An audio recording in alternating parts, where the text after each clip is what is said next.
I do think the Lord builds the team. I trust that.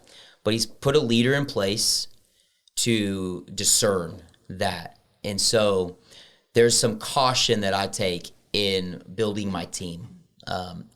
There are profiles that I like to look for. I think Jonathan mentioned some on Saturday, the Lencioni stuff. The Working Genius. The Working Genius is a great one. There's other profiles, things that are out there that we've used before. But the key to that is just knowing who you're working with so that you can put them into the right seat.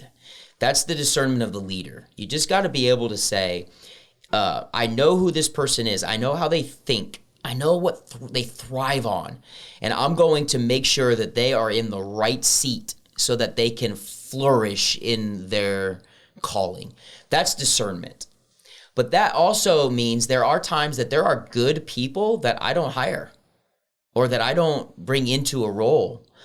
There's times that I've thought that guy would be great in ministry, just not this ministry, because I don't have a spot for that. There's just not a role here for that.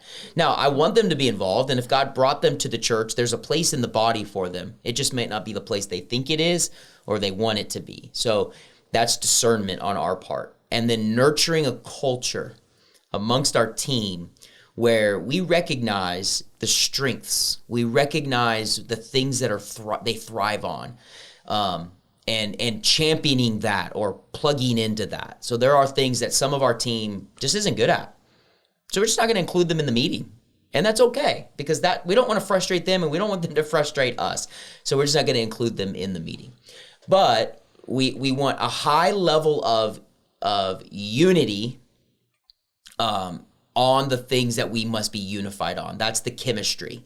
So on the essentials, right, we want unity. We want there to be a high level of unity and chemistry.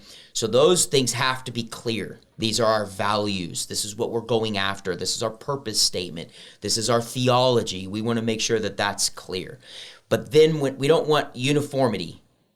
We don't want there to be uniformity. We want there to be unity. And there's a difference between uniformity and unity.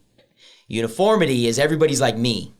Unity is not everybody's like me, but we're working together as a team. And I know baseball's not very popular here in Brazil, but in the States for me it was. And it's similar in soccer, it's similar in other sports, but it's just playing a different position. If you're a midfielder, if you're a forward, if you are a goalkeeper, you have a different role. Everybody can't be a goalkeeper because there would be 11 people standing in the box. But one guy can, and then there's some defenders, and then there's some midfielders, and then there's some forwards.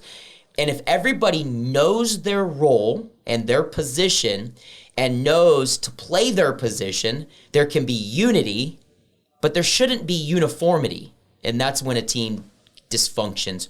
Or when we are threatened by a diversity. So maybe the defenders are threatened by the forwards, or the forwards are threatened by the defenders. Well, that's silly, because the defenders can't score without forwards, and the forwards can't defend without defenders. So it's when the team begins to love and celebrate the diversity, but the unity that we have bred in our culture.